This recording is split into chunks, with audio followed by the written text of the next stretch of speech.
एक गांव में सफेद साड़ी वाली चुड़ैल का आतंक था। चुड़ैल रात भर गांव में घूमती और गांव का जो भी आदमी उसे दिखाई देता उसे वो घायल कर देती। अरे कोई तो बचाओ, मर गया रे।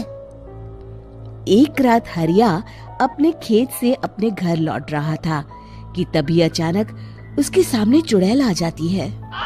अरे बाप रे, ये चुड़ैल कहाँ से आ गई? आज तो मैं गया काम से।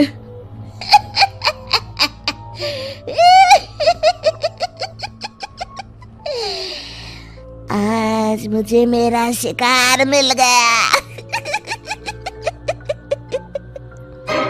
अरे चुड़ैल दीदी, मुझे छोड़ दो। जैसे ही चुड़ैल हरिया की तरफ बढ़ती है, हरिया वहाँ से भाग जाता है और अपने घर के दरवाजे पे पहुँचता है। अरे भगवान, जल्दी से दरवाजा खोलो, मेरे पीछे चुड़ैल पड़ी है। हरिया की पत्नी जल्दी से दरवाजा खोल देती है। अरे आप इतना हाफ क्यों रहे हैं? अरे मेरे पीछे चुड़ैल पड़ी है, आज तो मैं बाल बच गया। जल्दी से सभी दरवाजे और सभी खिड़कियों को बंद करके बत्ती बुझा दो। तभी चुड़ैल हरिया के घर के पास पहुंच जाती है। अरे वो आदमी कहाँ गायब हो गया? मैं भी देखती हूँ आखिर कब तक बचेगा। मैं अपने शिकार को इतनी आसानी से नहीं छोड़ती। इतना कहकर चुड़ैल वहाँ से चली जाती है।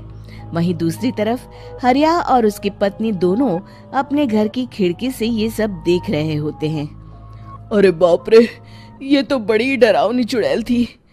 अगले दिन ये बात आग की तरह पूरे गांव में फैल जाती है और धीरे धीरे लोग चुड़ैल के डर के मारे शाम होते ही अपने घरों से बाहर निकलना बंद कर देते हैं। कुछ दिनों के बाद भाई, मैंने तो इस चुड़ैल के डर के मारे रात को अपने खेतों को पानी देना बंद कर दिया है। कहीं मेरी फसल सूख गई तो मैं तो कहीं का नहीं रहूंगा। साहूकार का कर्जा कैसे चुकाऊंगा? अरे भाई, पूरे गांव वालों का यही हाल है। पता नहीं ये चुड़ैल हमारे गांव में कहां से आ गई। फिर एक दिन गांव के पास वाली नदी के किनारे एक बहुत बड़े तांत्रिक के आने की बात कुछ गांव वालों को पता चलती है। वो लोग जाके ये बात गांव के मुखिया को बताते हैं। मुखिया जी, नदी के किनारे एक बहुत ही पहुंचे हुए तांत्रिक बाबा आए हैं। हमें उनसे मदद मांगनी चाहिए। मैंने सुना है वो बड़े बड़े भूतों और चुड़ैलों को अपने वश में कर लेते हैं। मुखिया जी सभी गांव वालों को लेकर उस तांत्रिक के पास पहुंच जाते हैं। ओम फट स्वाहा, ओम फट स्वाहा। तभी तांत्रिक अपनी बंद आंखों को खोलकर कहता है, क्या बात है? तुम सब लोग यहाँ क्यों आए हो? मुखिया जी उस तांत्रिक को सारी बात बता देते हैं। अच्छा, तो ये बात है। और तांत्रिक अपनी आंखों को बंद कर लेता है। मैं देख रहा हूँ तुम्हारे पूर्वजों ने बहुत पाप किए थे, जिससे ये गांव अब श्रापित हो चुका है। उसी के फल स्वरूप तुम्हारे गांव में चुड़ैल आई है। ये चुड़ैल बहुत खतरनाक है, ये किसी को नहीं छोड़ेगी। हे भगवान, मर गए रे, अब क्या होगा?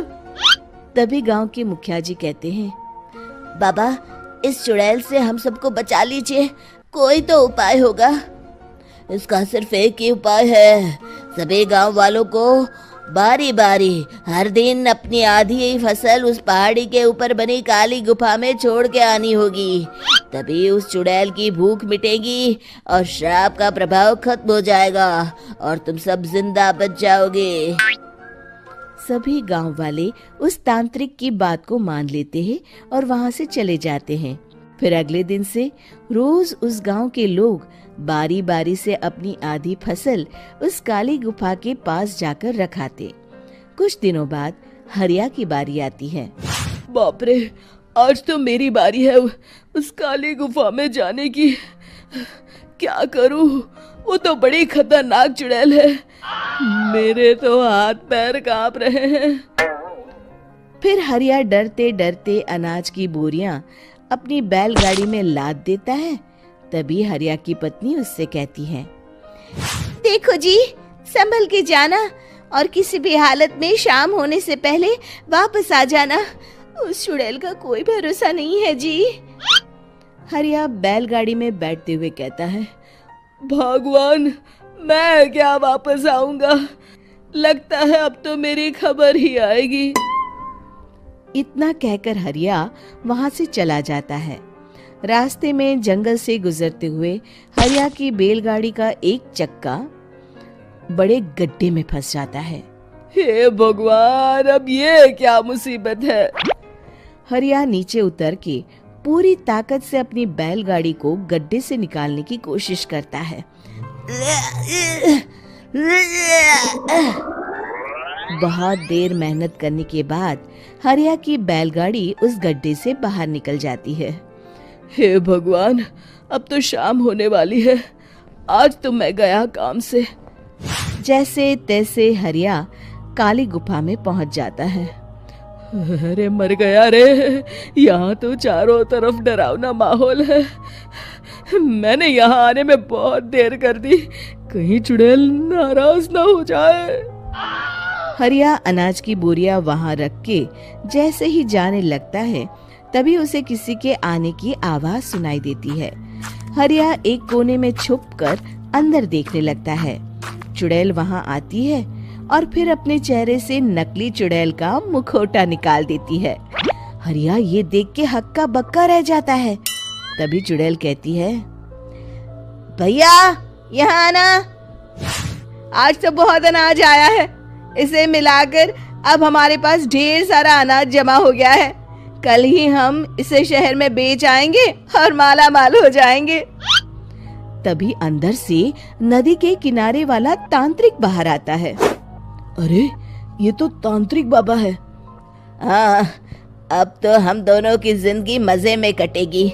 गांव वालों को बेवकूफ बनाना इतना भी मुश्किल नहीं था। लोग तो तुम्हें सच में असली चुड़ैल समझते हैं। हाँ, तुमने सही कहा। अब ये गांव वाले चुड़ैल के डर से जिंदगी भर इस काली गुफा में अनाज पहुंचाते रहेंगे। अच्छा, तो ये बात है। ये दोनों पूरे गांव वालों को बेवकूफ बना रहे हैं। अभी जाकर सबको बताता हूँ। हरिया उन दोनों की पूरी बातें सुन लेता है और जल्दी से वापस गांव में आता है। गांव वालों को पूरी बात बता देता है। इससे पहले वो दोनों हमारा अनाज लेकर शहर जाए, हमें उन दोनों को पकड़ना होगा। उधर दूसरी तरफ नकली तांत्रिक और नकली चुड़ैल बनी औरत एक बड़ी गाड़ी में सारा अनाज लाद के वहां से निकलने की तैयारी कर रहे होते हैं। जल्दी करो, इससे पहले हमें कोई देख ले। हमें यहाँ से निकलना होगा। और तभी वो दोनों देखते हैं कि सामने से सभी गांव वाले अपने अपने हाथों में मशाल लेके आ रहे हैं। दोनों बुरी तरह डर जाते हैं।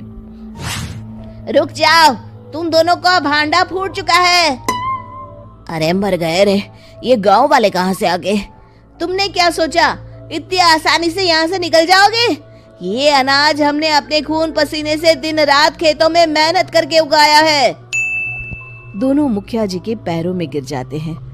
हमें माफ कर दीजिए, हम दोनों एक नंबर के कामचोर हैं। बिना मेहनत किए पैसे कमाना चाहते थे। हाँ, अब हम आगे से मेहनत मजदूरी करके पैसे कमाएंगे। हमें कुछ मत करना, हमें छोड़ दीजिए। इतना कह के दोनों गांव छोड़ के भाग जाते हैं और सभी गांव वाले फिर से खुशी खुशी रहने लगे। लाइक करें और सब्सक्राइब जरूर करें।